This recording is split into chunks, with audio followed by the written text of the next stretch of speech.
બે પ્રશ્નો પહેલા આઈએમપી ભણીએ, એમાંથી ત્રણ વસ્તુઓ ભણીશું. પહેલું ભણવું છે બેટા મારે મનુષ્યનું ઉત્સર્જન તંત્ર સમજાવો. બરાબર, મનુષ્યનું ઉત્સર્જન તંત્ર સમજાવો. જો બેટા આ મનુષ્યનું ઉત્સર્જન તંત્ર એને પણ યાદ રાખવાની પહેલી આપણી પદ્ધતિ છે. જો એની સાદી આકૃતિ શીખવાડી દઉં બધાને, સાદી. બરાબર, પછી મેં તમને કીધું બધી આકૃતિ દોરતા હું શીખવાડીશ. ક્યારે? જ્યારે લોકડાઉન ઓપન થશે ત્યારે બેટા. બરાબર બેટા બધા કે બેટા આપણી કિડનીમાં આને કહેવાય બેટા મૂત્રપિંડ કહેવાય. તો દેખો તમારા શરીરમાં એટલે કે મારા શરીરમાં પણ એક જોડ મૂત્રપિંડ આવેલા. જોડનો મતલબ જોડીમાં થાય. એક જોડ શું આવેલા હોય બેટા? મૂત્રપિંડ. પછી એ રીતે દેખો આને કહેવાય બેટા મૂત્રવાહિની કહેવાય. શું કહેવાય બેટા? મૂત્રવાહિની. તો મૂત્રવાહિની પણ એક જોડ હોય બેટા. એટલે જો એની પણ જોડ હોય, પછી બેટા આ મૂત્રાશય હોય અને છેલ્લે મૂત્રદ્વાર હોય. શું હોય બેટા? મૂત્રદ્વાર હોય. બરાબર, જે શરીરની બહાર ખુલે. ક્યાં ખુલે? શરીરની બહાર. પહેલા તો આપણે સમજી લે બેટા કે આ વસ્તુ ક્યાં આવેલી હોય. બધા ધ્યાન આપો. મૂત્રપિંડ ક્યાં આવેલું હોય? તો આપણે લખેલું છે મટીરિયલમાં આપણું કરોડ સ્તંભ છે. જો બેટા આ મારું કરોડ સ્તંભ કહેવાય. આ પાછળનો ભાગ કરોડ સ્તંભ. અને આ જે ભાગ છે એને કશેરુકાઓ કહેવાય. શું કહેવાય બેટા? કશેરુકાઓ. અને આ કશેરુકાઓની બાજુમાં અહીંયા આપણું એટલે આગળ ના આવેલું. આપણે કહીએ કે સાહેબ કિડનીઓ અહીંયા હોય. અહીંયા કોઈ ના હોય કિડની બેટા. કિડની આપણા પૃષ્ઠ બાજુ હોય, આવી અહીંયા હોય. કિડની અહીંયા હોય એટલે ખબર હોવી જોઈએ. કરોડ સ્તંભની કશેરુકાઓની બાજુએ આવેલી હોય. ક્યાં આવેલી હોય? કરોડ સ્તંભની કશેરુકાઓની બાજુએ આવેલી. બીજું, આ કિડનીમાં શું હોય બેટા? આપણા ઉત્સર્જન અંગમાં યાદ કશેરુકાઓ એટલે બેટા રત્ના એમાંથી નીકળતી નળીઓ બેટા. કારણ કે દેખો આપણી જે કરોડ સ્તંભ છે ને એમાંથી બેટા ઢગલાબંધ નળીઓ નીકળે. આપણે ભણીશું પણ ખરા કેટલી નીકળે. તો યાદ રાખજો બધા, જેને યાદ રાખ્યું હોય બેટા 31 જોડ નીકળે. કેટલી નીકળે બેટા? 31 જોડ હોય એટલે 62 નંગ હોય. કેટલી હોય? 62 નંગ. જેમ આપણે અહીંયા છીએ ને તેવી 24 નંગો તો આપણે છીએ, એવી 62 નંગ નીકળે. બરાબર, ખાલી જસ્ટ નોલેજ માટે. તો જો પહેલું યાદ રાખો કે મનુષ્યમાં મુખ્ય ઉત્સર્જન અંગ તરીકે મૂત્રપિંડ આવેલા હોય છે. શું હશે? મનુષ્યમાં મુખ્ય ઉત્સર્જન અંગ કયું હોય બેટા? મૂત્રપિંડ આવેલું હોય. શું આવેલું હોય? મૂત્રપિંડ. એ પણ જોડીમાં હોય. ક્યાં હોય બેટા? જોડીમાં. બીજું આપણે યાદ રાખીશું બેટા, એક જોડ મૂત્રપિંડ હોય, એક જોડ મૂત્રવાહિની હોય, મૂત્રાશય હોય અને મૂત્રદ્વાર હોય. હવે શું થાય? જો આખી રિયલ પ્રોસેસ સમજાવો બેટા. આપણી આ જે બે ધમનીઓ છે બેટા, એ સૌ પ્રથમ અહીંયા ઉત્સર્ગ દ્રવ્ય યુક્ત રુધિર લાવશે. જો શું આવે સમજો, આખું ડિટેલમાં સમજાવું છું બેટા. ઉત્સર્ગ દ્રવ્ય યુક્ત રુધિર. જો આનો મતલબ સમજાવો બેટા. સેવાક આનો મતલબ સમજી લે. ઉત્સર્ગ દ્રવ્ય યુક્ત રુધિરનો મતલબ શું થાય? કે મારા શરીરમાં જે પણ નકામા પદાર્થો ઉત્પન્ન થયા એ નકામા પદાર્થો પણ રુધિરમાં ભળે. હવે રુધિર એને બધા નકામા પદાર્થો લઈને ક્યાં આવે? તો યાદ રાખો મૂત્રપિંડમાં આવે. એટલે મારા મૂત્રપિંડમાં ઉત્સર્ગ દ્રવ્યયુક્ત રુધિર હોય બેટા. શું હોય બેટા? ઉત્સર્ગ દ્રવ્યયુક્ત રુધિર હોય. આમાં ઢગલાબંધ હોય. તો હવે શું કરશે? આ મૂત્રપિંડ એમનું ગારણ કરશે બેટા. મૂત્રપિંડમાં શું થાય બેટા? ગારણ થાય. કેવી રીતે ગારણ થાય એ પણ આજે હમણાં બીજી આકૃતિ દોરી સમજાવીશ બેટા. કે મૂત્રપિંડમાં એમાંથી ગાળણ થાય અને પછી જે વધે નાઇટ્રોજન યુક્ત કચરો. યાદ રાખજો બેટા, મૂત્ર એટલે કઈ નથી, મારા શરીરમાં રહેલો ઉત્સર્ગ દ્રવ્યો વાળો નાઇટ્રોજન યુક્ત કચરો હોય. નાઇટ્રોજનમાં બે પ્રકાર હોય. કાં તો આપણા બેટા મૂત્રમાં યુરિયા હોય, કાં તો યુરિક એસિડ હોય. યાદ રાખીશું, હમણાં આવશે પ્રશ્ન બેટા કે આપણા મૂત્રમાં યુરિયા હોય અથવા યુરિક એસિડ હોય. તો આ નાઇટ્રોજન યુક્ત કચરો અહીંયા ભેગો થાય, બાકીની વસ્તુ પાછી જતી રહેશે. અને પાછી કેવી રીતે જાય એ પણ સમજાય. જો ભગવાને કેટલી કાળજી રાખી છે બેટા, કેટલાકને આ બધું સમજવાનું છે. મેં ના કીધું આજે સંપૂર્ણ એવી વસ્તુ છે કે આપણે અહીંયાથી વિચારવાની છે કે બેટા આપણા રુધિર જશે આપણી કિડનીમાં, તો એમાંથી ફક્ત કોનું કારણ થશે ખબર હે બેટા? કે જે કચરો છે ને એરી અંદર જતો રહેશે, બાકીની બધી વસ્તુ પાછી કમબેક આવે છે. અને કેવી રીતે આવે છે એ હું હમણાં હાલ સમજાવું છું બધાને બેટા. પણ પહેલા અહીંયા મારે આટલું સમજવાનું છે આમાં કે જો પહેલો પ્રશ્નનો જવાબ તો મનુષ્યમાં મુખ્ય ઉત્સર્જન અંગ તરીકે એક જોડ મૂત્રપિંડ આવેલા હોય છે. એક જોડ મૂત્રપિંડની સાથે સાથે શું હોય બેટા? એક જોડ મૂત્રવાહિની, મૂત્રાશય અને મૂત્રદ્વાર. સૌપ્રથમ ઉત્સર્ગ દ્રવ્યયુક્ત રુધિર ક્યાં આવે? મૂત્રપિંડમાં આવે છે. મૂત્રપિંડમાં તેનું ગારણ થાય છે અને નાઇટ્રોજન યુક્ત કચરો ક્યાં આવે છે? મૂત્રવાહિનીમાં ઠલવાય છે. મૂત્રવાહિની એને શામાં ઠાલવે બેટા? મૂત્રાશયમાં. મૂત્રાશયમાં એનો સંગ્રહ થાય અને મૂત્રદ્વાર દ્વારા એનો શરીરની બહાર શું થશે બેટા? નિકાલ થશે. બોલો આ પ્રોસેસ ખબર પડી ગઈ? તો તમારે ઉત્સર્જન તંત્ર પૂછાય તો એમાં આટલું જ લખવાનું. તો ફરીથી સમજાવી લો તો મનુષ્યના મુખ્ય ઉત્સર્જન અંગમાં શું આવેલું હોય? ચલો બધા તૈયાર કરીએ કે મનુષ્યના મુખ્ય ઉત્સર્જન અંગમાં એક જોડ મૂત્રપિંડ, એક જોડ મૂત્રવાહિની, મૂત્રાશય અને શું આવેલું હોય બેટા? મૂત્રદ્વાર. પછી આ ક્યાં આવેલું હોય? તો જો આ મારો ઉદર પ્રદેશ કહેવાય. જો ભાઈ ખબર ના પડે તો કહી દો, આને ઉદર પ્રદેશ કહેવાય. ઉદર લખેલું છો નકા સેવાંગ્યા ખબર નહીં પણ તો લખીને આવશે મારો બેટો ઉંદર પ્રદેશ. એટલે ઉંદર નહીં હો, ઉદર પ્રદેશ. ઉદર પ્રદેશમાં શું આવેલું હોય? તો કરોડ સ્તંભ આવેલો હોય અને કરોડ સ્તંભની કશું રેખાઓ છે એની પશ્વ બાજુએ આ મૂત્રપિંડ આવેલું હોય બેટા. આ મૂત્રપિંડમાં શું આવશે? ઉત્સર્ગ દ્રવ્યયુક્ત રુધિર આવશે. જો અહીંયાથી મેં સમજાવ્યું છે, ઉત્સર્ગ દ્રવ્યયુક્ત રુધિર આવશે બેટા. અહીંયા એનું ગારણ થશે અને એમાંથી જે નાઇટ્રોજન યુક્ત કચરો મળશે એને આપણે મૂત્ર કહેવાય. તો આપણને પ્રશ્ન પૂછાય બેટા 1 માર્કરમાં, મૂત્ર એટલે શું? કોણ મને જવાબ આપશે? ચલો બેટા, રુધિરમાં રહેલા નાઇટ્રોજન યુક્ત કચરાને મૂત્ર કહે છે. શું હશે બેટા? રુધિરમાં રહેલા નાઇટ્રોજન યુક્ત કચરાને મૂત્ર કહે છે. ખબર પડી ગઈ બેટા? પડી ગઈ. એટલે જો અહીંયા બધો કચરો આવે, અહીંયા એનું ગારણ થાય. જો આજે એ પણ સમજાય ગારણ કેવી રીતે થાય અને ભગવાને કેવી રચના આપી છે એ પણ સમજાવીશ આજે મજા આવે છે એવા ટોપિક છે. તો જો બેટા અહીંયા નાઇટ્રોજન યુક્ત કચરાનું ગારણ થાય અને બધો નાઇટ્રોજન યુક્ત કચરો આ મૂત્રવાહિની દ્વારા મૂત્રાશયમાં આવે. મૂત્રાશય ભરાય એટલે મૂત્રદ્વાર દ્વારા એનું શું થાય બેટા? વખતો વખત નિકાલ થાય. બોલો ખબર પડી ગઈ બધાને બેટા? પડી ગઈ. જો હવે બીજો પ્રશ્ન કાઢો, પેજ ટર્ન કરો બેટા. જો પેજ ટર્ન કરશો એટલે મજા આવશે બધાને. મૂત્રપિંડ નલિકાની રચના સમજાવો. જોજો બેટા, હમણાં બધાને શોકિંગ લાગશે અને બધાની પાસે પેન હાજર હોવી જોઈએ. અહીંયા 2-3 મુદ્દા મારે લખાવાના છે. જોજો ભાઈ આકૃતિ, સામાન્ય આકૃતિ દોરું ખબર પડે એવી.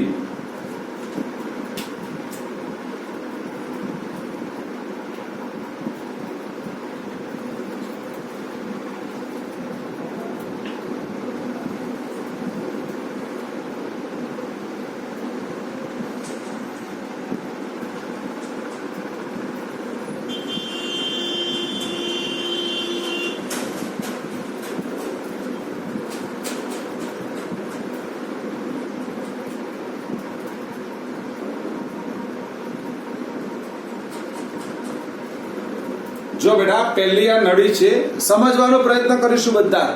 પછી જેમ જેમ જરૂર પડે એમ દોરતો જઉં છું બધા જ. જો ધ્યાન આપો બેટા, આનું નામ જોરદાર છે હો. જો પહેલું આનું નામ, આ જે કોથળી છે ને આને બાઉમેનની કોથળી કહેવાય બેટા. બાઉમેનની કોથળી. ભાઈ આર્યો ભાગ છે આને ગ્રીવા કહેવાય. એના પછી આ આવે એને કહેવાય બેટા નિકટવર્તી ગુંચળામય ભાગ. બરાબર, આને કહેવાય બેટા હેનલેનો પાસ. ભાઈ આકૃતિ અત્યારે નહીં શીખવાડું, ખાલી તમારે સમજવાનું છે અત્યારે. આને કહેવાય બેટા દૂરસ્થ ગુંચળામય ભાગ અને આ મારી છે સંગ્રહણ નલિકા. જો હવે સમજજો બધા. વચ્ચેની બીજી રચના છે, જો તમારી આવી રચના છે હું એને ખાલી અહીંયા ગ્રીન પેન થી બતાવી દઉં. આવી નળીઓ પણ હોય બેટા અંદર. બરાબર, એ પછી દોરતો તમને શીખવાડીશ બધાને. આ મારે તમને શીખવાડવાનું છે. અત્યારે હું ખાલી એમનો રચના દોરી દઉં છું. બરાબર, તમારે ખાલી યાદ રાખવાની નથી અત્યારે. પછી આકૃતિ દોરતા પણ શીખવાય. આકૃતિ આવડી જશે એટલે ટેન્શન નહીં રાખતા. નકર કોઈ કહે સાહેબ મને શું થશે, આવી આકૃતિ ક્યાંથી આવડશે? એકદમ ઈઝી છે. મને આવડે એટલે બધાને આવડી જાય. અને કેટલાક લોકો પેન્ટર છે આપણી બાજુમાં, એટલે આપણે ટેન્શન નહીં રાખવાનું. બરાબર, જો બેટા હવે સમજજો. આને કહેવાય બેટા, આ જે છે ને આનું નામ શું છે? આને ઉત્સર્ગ એકમ કહેવાય. યાદ રાખજો, આનું નામ શું છે બેટા? ઉત્સર્ગ એકમ. તો આપણું એક મૂત્રપિંડ છે જેને આપણે કિડની કહીએ છીએ બેટા. પ્રત્યેક કિડનીમાં આવા 10 લાખ ઉત્સર્ગ એકમો હોય. લખી દો બધા. એક વધારાનો પ્રશ્ન. પ્રત્યેક મૂત્રપિંડમાં 10 લાખ ઉત્સર્ગ એકમ આવેલા છે. આ વધારાનું લખાવું છું. મનીષાબેન લખો બેટા. વધારાનું પ્રત્યેક અક્ષર લખો બેટા. પ્રત્યેક મૂત્રપિંડમાં 10 લાખ ઉત્સર્ગ એકમ આવેલા હોય. આપણી એક કિડનીમાં આવા માસૂમ 10 લાખ હોય. એક કિડનીમાં આવા આ એક દોરે છે એવા કેટલા હોય? 10 લાખ હોય. હા, એટલે સમજી શકો છો કેવી ભગવાને રચના આપી. પ્રશ્ન સમજાવું છું બેટા. જો હવે થાય ને, હું હજુ કહું છું કે એટલા બધા જોરદાર પ્રશ્નો છે જેની કોઈ મર્યાદા નથી અહીંયાથી બેટા. તો જો પહેલું સમજો બેટા કે આવું આપણું એક કિડની છે. આપણે બે બાજુ બે કિડનીઓ દોરી ને, તો એક કિડનીમાં આવા 10 લાખ ઉત્સર્ગ એકમો આવેલા હોય. તો વિચાર કરો કેટલું સૂક્ષ્મ ગારણ થતું હશે બેટા. તો શું થાય પહેલું? હવે હર્ષિલ દેખજો, પ્રશ્નો જબરજસ્ત છે બેટા. અહીંયા જો સૌપ્રથમ ઉત્સર્ગ દ્રવ્યયુક્ત રુધિર અહીંયા આવે. જો અહીંયા હું લખું છું બેટા, ઉત્સર્ગ દ્રવ્યો યુક્ત રુધિર અહીંયા આવે.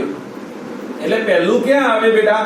હા, બાઉમેનની કોથળીમાં આવે. ક્યાં આવે બેટા? બાઉમેનની કોથળીમાં.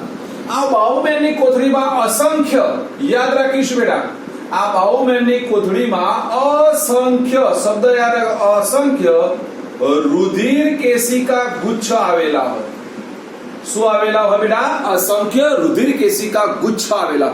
એટલે રુધિર કેશિકાઓના જાળા આવેલા હોય અસંખ્ય. અને એ અસંખ્ય જાળાઓમાંથી આ ઉત્સર્ગ દ્રવ્યયુક્ત રુધિર વહન થશે. જો સમજજો. એટલે પહેલું અહીંયા શું થશે? જો સમજજો બધા કે આ બાઉમેનની કોથળીમાં પહેલું કારણ થશે. એટલે મારા ઉત્સર્ગ દ્રવ્યયુક્ત રુધિરમાંથી, યાદ રાખજો બેટા, ઉત્સર્ગ દ્રવ્યયુક્ત રુધિરમાંથી પહેલું પાણી, શબ્દો લખું છું બેટા, પાણી. બીજું આવશે બેટા ગ્લુકોઝ. ત્રીજું આવશે બેટા એમિનો એસિડ. ફરીથી કહું છું, સાંભળી લો બેટા, ફરીથી કહું છું, ઉત્સર્ગ દ્રવ્યયુક્ત રુધિરમાંથી પાણી, બીજું આવશે બેટા ગ્લુકોઝ, ત્રીજું આવશે એમિનો એસિડ, ચોથું આવશે બેટા ખનિજ ક્ષારો. શું આવશે બેટા? ખનિજ ક્ષારો. એટલે આ શું કરશે? જો કે મારું ઉત્સર્ગ દ્રવ્યયુક્ત રુધિર બાઉમેનની કોથળીમાં આવ્યું. આ સૂક્ષ્મ રુધિર કેશિકાઓમાં અંદર ગયું. હવે આ સૂક્ષ્મ રુધિર કેશિકાઓ શું કરશે બેટા? તો એમાંથી કોનું શોષણ કરશે? તો 4 વસ્તુનું. ચલો યાદ કરો. કઈ 4 વસ્તુ? પાણી. પછી બીજું કયું આવશે બેટા? ગ્લુકોઝ. ત્રીજું કયું આવશે? Amino acid. અને ચોથું કોણ આવશે બેટા? ખનિજ ક્ષારો. આવડી ગયા 4 નામ. ચલો 4 નામ તૈયાર કરો. કયા કયા બેટા? બોલો. પાણી, પછી ગ્લુકોઝ, એમિનો એસિડ અને ખનિજ ક્ષારો. આનું કારણ થઈ જશે. એનું કારણ થયા પછી જે પ્રવાહી વહ્યું એ પ્રવાહી પાછું આ નલિકાઓમાંથી વહન પામે. આ દેખાય છે નલિકાઓ બેટા? આ નલિકાઓમાંથી વહન પામશે. આમ જશે, ધીમે ધીમે ઉપર જશે. હવે આ વહન દરમિયાન પણ શું થાય? તો આ વહન દરમિયાન અહીંયા જેનું કારણ ના થયું, સપોઝ કોઈ કારણસર એવું થયું બેટા કે અહીંયા બધી વસ્તુઓ આ શોષાઈ ના જાય, તો એ બધાનું ફરીથી અહીંયા પુનઃ શોષણ થાય. એટલે આ પ્રવાહી આમાંથી વહેશે બેટા ત્યાં સુધી કઈ 4 વસ્તુનું શોષણ કરશે? ફરીથી કઈ 4 વસ્તુનું શોષણ કરશે બેટા? પાણી, ગ્લુકોઝ, એમિનો એસિડ અને ખનિજ ક્ષારો. આટલા સુધી આવે ત્યાં સુધી શોષણ થાય, આટલા ભાગ સુધી. અને ત્યાં સુધી હવે બધું શોષાય અને જે વધારાનું હવે વધે એટલે અહીંયા આવી જાય. એટલે હવે આને બોલાય બેટા, હું હમણાં જ બોલ્યો તો જો યાદ હોય તો, નાઇટ્રોજન યુક્ત પ્રવાહી. કયું કહેવાય બેટા? નાઇટ્રોજન યુક્ત પ્રવાહી. જેમાં 2 વસ્તુ હોય, હું હમણાં જ બોલ્યો બેટા, યુરિયા અને યુરિક એસિડ હોય. કયો હોય બેટા? યુરિયા અને યુરિક એસિડ. જેને આપણે સાદી ભાષામાં મૂત્ર કહેવાય. શું કહેવાય બેટા? મૂત્ર. અને આ મૂત્ર મારી સંગ્રહણ નલિકામાં એકઠું થાય. શું થાય બેટા? સંગ્રહણ નલિકામાં એકઠું થાય. બોલો, ખબર પડી? તો દેખો, મારી મૂત્રપિંડમાં એક સાથે જે રુધિર આવે એ આ જુદી જુદી 10 લાખ ઉત્સર્ગ એકમોમાં જાય અને ધીમે ધીમે કારણ થાય. વિચાર કરો કે 10 લાખ ઉત્સર્ગ એકમો એક સાથે ગારણનું કાર્ય કરે બેટા. અને એમાંથી આ બધું શોષી લે, બધું જ, કઈ બાકી ના રાખે. કઈ 4 વસ્તુ શોષી લે? ફરીથી કીધું, કઈ 4 વસ્તુ શોષશે બેટા? પાણી, ગ્લુકોઝ, એમિનો એસિડ અને ખનિજ ક્ષારો. અને એના પછી જે વધે એ બધું ક્યાં મોકલે? સંગ્રહણ નલિકામાં. ક્યાં મોકલે? સંગ્રહણ નલિકા. એટલે સંગ્રહણ નલિકામાં એકઠું થાય. પછી જો આખું લખાવું છું બેટા, પહેલું આવે સંગ્રહણ નલિકામાં. જોજો, ધ્યાન આપજો બધા, પેન ઉપાડી રાખો. પેન બધાની રેડી જોઈએ. પહેલું ક્યાં આવે બેટા? મૂત્ર સંગ્રહણ નલિકામાં. બધાએ લખવાનું છે. ક્યાં આવશે? સંગ્રહણ નલિકામાં. સંગ્રહણ નલિકામાંથી આવશે બેટા મૂત્રપિંડ નિવાપમાં. ક્યાં આવશે? મૂત્રપિંડ નિવાપ. મૂત્રપિંડ નિવાપમાંથી આવશે બેટા મૂત્રવાહિનીમાં. મૂત્રવાહિનીમાંથી આવશે બેટા મૂત્રાશયમાં. અને છેલ્લું મૂત્રદ્વાર દ્વારા એનો નિકાલ થાય. ફરીથી પહેલું મૂત્ર એકઠું થાય સંગ્રહણ નલિકામાં. સંગ્રહણ નલિકામાંથી આવે બેટા મૂત્રપિંડ નિવાપ. નામ યાદ રાખીશું, મૂત્રપિંડ નિવાપ. મૂત્રપિંડ નિવાપમાંથી આવે મૂત્રવાહિની. મૂત્રવાહિનીમાંથી આવે મૂત્રાશયમાં. અને મૂત્રાશયમાંથી આવે મૂત્રદ્વારમાં. અને મૂત્રદ્વાર દ્વારા તેનો વખતો વખત શું થાય બેટા? નિકાલ થાય. બોલો, ખબર પડી બેટા? તો આખું બધું આવી ગયું તમારું. બોલો, પડે છે ખબર બેટા બધાને? બેટા હવે જો સમજો, હું તમને આવો પ્રશ્ન પૂછું કે મનુષ્યના શરીરમાં કેટલા ઉત્સર્ગ એકમ આવેલા હોય, કાં તો કેટલી મૂત્રપિંડ નલિકાઓ આવેલી હોય? કોણ જવાબ આપશે? મનુષ્યના શરીરમાં કેટલા ઉત્સર્ગ એકમ આવે? 20 લાખ. કેટલા? 20 લાખ. કારણ કે એકમાં 10 તો બીજામાં 10, ટોટલ ભેગા થઈને કેટલા થશે બેટા? 20 લાખ. ખબર પડી ગઈ? પડી ગઈ ખબર? હવે બેટા કોઈને મને કહો, આમાં કોઈને કઈ ડાઉટ છે? જો અહીંયા બે પ્રશ્નો મેં સાથે ભણાયા છે બેટા. કયા બે પ્રશ્નો સાથે ભણાયા? પેજ ટર્ન કરશો તારે બે પ્રશ્નો. એક મૂત્રપિંડની નલિકાની રચના સમજાવો, અને બીજું મનુષ્યમાં મૂત્ર કેવી રીતે ઉત્પન્ન થાય છે એ પણ સમજાવી દીધું. જો અંદર મૂત્ર કેવી રીતે ઉત્પન્ન થાય એ પણ સાથે લઈ લીધું. બોલો, ખબર પડી ગઈ બેટા? હા, આ એની શોર્ટ રીત છે બેટા. જો તમે આ રીતે યાદ રાખો ને તો બધું ભેગું આવડી જાય બેટા. આ એની પદ્ધતિઓ છે યાદ રાખવાની. બહુ સરળ મેથડો છે બેટા. ડન.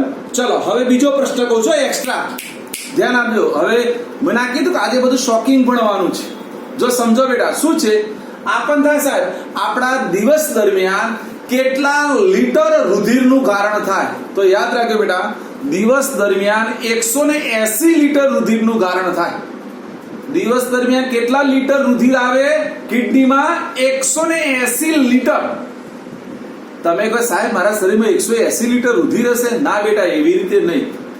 હા, નકા પ્રશ્ન થાય સાહેબ 180 લીટરનું તમે કારણ બોલ્યા તો મારા શરીરમાં 180 લીટર રુધિર હોય? ના, એવું નહીં બેટા. જો રુધિર આવ્યું, એનો સ્ટોક દેખે. સમજ, માનો કે આપણે એક નળી લઈએ બેટા, એ નળીમાં હું 1 લીટર પાણી નાખું અને એનું આપણે ગારણ કરીએ. પછી બીજું પાણી લેવું. હવે આ તો જે પાણી હતું પાછું રિટર્ન મળી જવાનું, કારણ કે એમાંથી કચરો ગળી જવાનો. પછી ફરીથી ગારણ કરીએ, ફરીથી એમ શું થાય કે રુધિરો નોનસ્ટોપ ચાલે રાખે. આપણે ભણ્યા હતા સિસ્ટમ બેટા. એટલે જે પાછું ગારણ થઈને આવ્યું એ પાછું શુદ્ધ થઈને ક્યાં જશે બેટા? આપણે ભણ્યા હતા શુદ્ધ થઈને પાછું ફેફસામાં જશે. ફેફસામાંથી ઓક્સિજન લેશે, પાછું કોષ જોડી જશે. કોષમાં પાછા એમાં દ્રવ્યો નખાશે, પાછું કિડનીમાં આવશે, કચરો આપી દેશે, પાછી ફેફસામાં જશે. ફેફસામાંથી ઓક્સિજન લેશે, પાછું કોષમાં જશે, કોષમાંથી કચરો લેશે, કિડનીમાં જશે. આ નોનસ્ટોપ ચાલી રહે. એમ આખા દિવસમાં મારી આ કિડનીમાંથી 180 લીટર રુધિર વહી રાખે. પણ એમાંથી મૂત્ર કેટલું બને ખબર છે? ફક્ત 1 થી 2 લીટર. કેટલું બને? 1 થી 2 લીટર. તો એનો મતલબ વિચાર કરો, પુનઃ શોષણ કેટલું કરે કિડની ખબર છે ને? 178 લીટરનું પુનઃ શોષણ થાય. કેટલું? 178 litre per day. Per day નું 178 લીટરનું આ શોષણ કરે. જો વિચાર કરો, કિડની ખરાબ હોય તો શું દશા થાય? સમજી લો. આપણને આજે કિડનીનું મહત્વ સમજાય. અને એટલા માટે કિડનીને જો સારી રાખવી હોય તો એટલા માટે ડોક્ટરો કહે છે વારંવાર કે વધારેમાં વધારે પાણી લે. આમ કહું એટલે બીજું ના સમજો, પાણી પીવું જોઈએ. નકા આમ કહું એટલે બીજું સમજે લોકો. વધારેમાં વધારે શું પીવું જોઈએ બેટા? પાણી પીવું જોઈએ. શું પીવું જોઈએ? પાણી. નકા આમ કીધું ને એટલે લોકો બીજું સમજે. ને એટલે વધારેમાં વધારે બેટા પાણી પીવું જોઈએ. પાણી કિડનીને હંમેશા સારી રાખે. બોલો, ખબર પડી કે ના પડી બધાને? તો આ બે પ્રશ્નો આવડી ગયા બધાને. જો એની આ શોર્ટ રીત છે.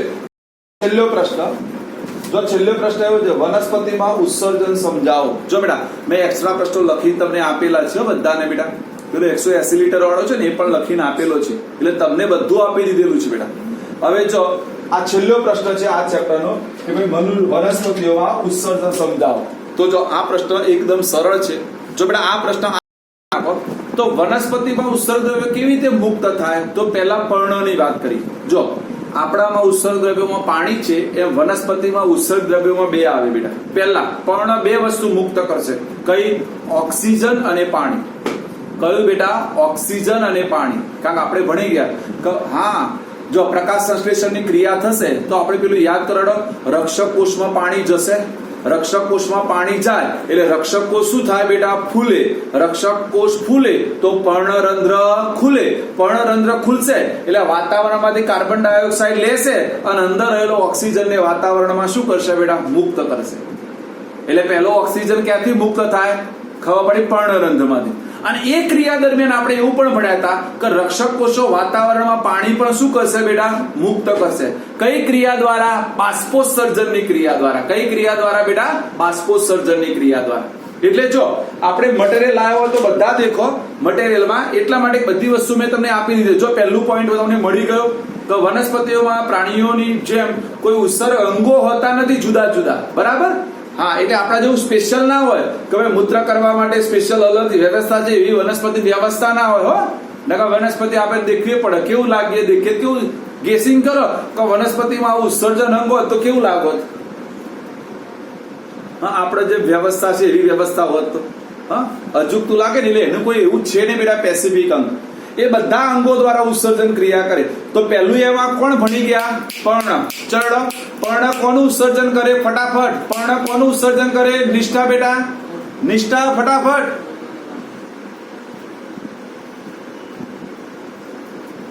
નિષ્ઠા ખોવાઈ છે? નથી નિષ્ઠા. ચલ ભાઈ જો પર્ણ બેટા બે વસ્તુનું ઉત્સર્જન કરે. મેં હાલ જ કીધું, ઓક્સિજન અને પાણી. કયું બેટા? ઓક્સિજન અને પાણી. કોના દ્વારા?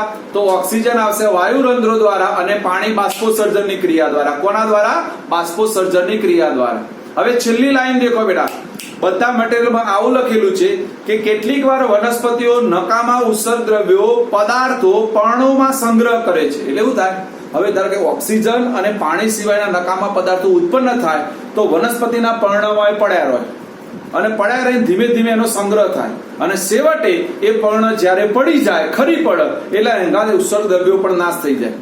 ખબર પડી ગઈ બેટા દીકરાઓ? ખબર પડી કે ના પડી? હા, પછી બીજી વાક્ય જો આગળ, કેટલીક વનસ્પતિમાં નકામા પદાર્થોનો સંગ્રહ કોષીય રસધાનીમાં થાય. હવે જો વનસ્પતિઓમાં ઉત્સર્જન સમજાવો. શોર્ટ સ્ક્રીન સાથે ભણાવું છું, એની પણ એક આકૃતિ તમને દોરીને આપું છું મસ્તી. જો વનસ્પતિઓમાં ઉત્સર્જન સમજાવો તો પહેલા મેં તમને કીધું કે વનસ્પતિમાં બેટા કોઈ અંગ હોતું નથી. પેસિફિક અંગ ના હોય, જેમ આપણા અંગ હોય ને બેટા એવું એમાં અંગો હોતું નથી. તો આપણે એક આકૃતિ દોરું છું, જો ધ્યાન આપજો. વનસ્પતિ જો હાલ ખબર બધાને આખો પ્રશ્ન આવડી જશે. એક આ સાગર દેખાયો નથી, સાગર લેક્ચરમાં લગભગ નહોતો.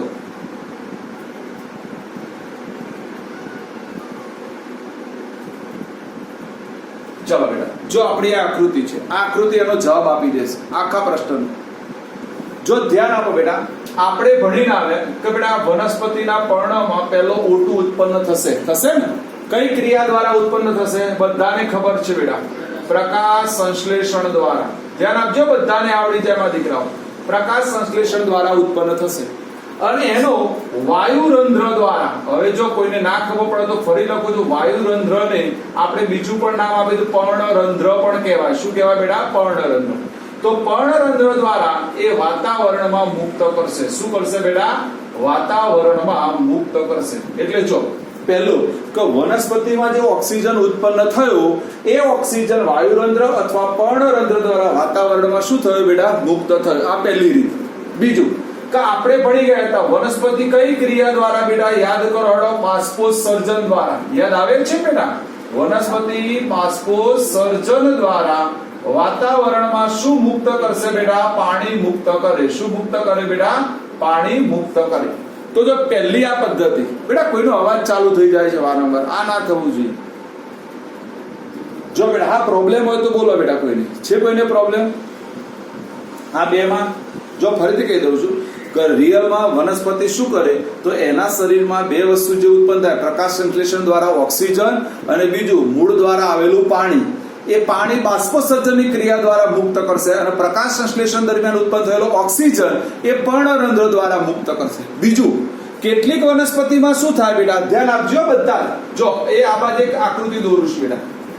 જો કેટલીક વનસ્પતિમાં આ ઉત્સર્ગ દ્રવ્યો હું અહીંયા લખું છું બેટા, ઉત્સર્ગ દ્રવ્યો એના પર્ણમાં જ એનો સંગ્રહ થાય. એટલે ઉત્સર્ગ દ્રવ્યો ક્યાં રહી જાય બેટા, પર્ણમાં જ રહી જાય. કયા? ઓક્સિજન અને પાણી સિવાય કોઈ ઉત્પન્ન થાય તો. કોના સિવાય બેટા? ઓક્સિજન અને પાણી સિવાય. જો ઉત્પન્ન થયા પર્ણમાં રહી જાય, પર્ણમાં એનો સંગ્રહ થાય અને પર્ણ જ્યારે ખરી પડે, ધ્યાન આપો બેટા, પર્ણ જ્યારે ખરી પડે ત્યારે તેનો નાશ થાય. એટલે જો પર્ણ દ્વારા પેલા આ રીતે ઉત્સર્જન થાય. બોલો પર્ણ દ્વારા કેવી રીતે ઉત્સર્જન થાય ખબર પડી ગઈ? કઈ ત્રણ વસ્તુ યાદ રાખીશું? બોલો. પહેલું ઓક્સિજન પ્રકાશ સંશ્લેષણ દ્વારા ઉત્પન્ન થશે, પર્ણરંધ્ર દ્વારા મુક્ત થશે. બીજું પાણી તો બાષ્પોત્સર્જનની ક્રિયા દ્વારા મુક્ત થાય. કેટલાક પદાર્થો એવા છે કે પર્ણમાં સંગ્રહ થાય તો પર્ણમાં સંગ્રહી રહે, પર્ણનો જ્યારે નાશ થાય ખરી પડે તો એના સાથે એ પણ જતા રહે. ડન બેટા. બીજું, કેટલાક ઉત્સર્ગ દ્રવ્યો વનસ્પતિની, હું અહીંયા આવું ટાઇટલ આપું છું બેટા, આવું કરું છું, વનસ્પતિની રસધાનીમાં, યાદ કરો, વનસ્પતિની રસધાનીમાં સંગ્રહ થાય. કેટલાક ઉત્સર્ગ દ્રવ્યોનો સંગ્રહ ક્યાં થાય? વનસ્પતિની રસધાનીમાં. આપણે ભણીને આવ્યા હતા, જો કોઈને યાદ હોય તો ધોરણ 9 યાદ કરો કે વનસ્પતિ કોષમાં રસધાની આવેલી હોય અને એ વનસ્પતિ કોષનો 90% ભાગ રોકે. કેટલો ભાગ રોકે બેટા? 90%. તો એનો મતલબ આ બધા ઉત્સર્ગ દ્રવ્યો જે આવશે વધારાના, એ બધા આ રસધાનીમાં શું થશે બેટા? સંગ્રહ થશે.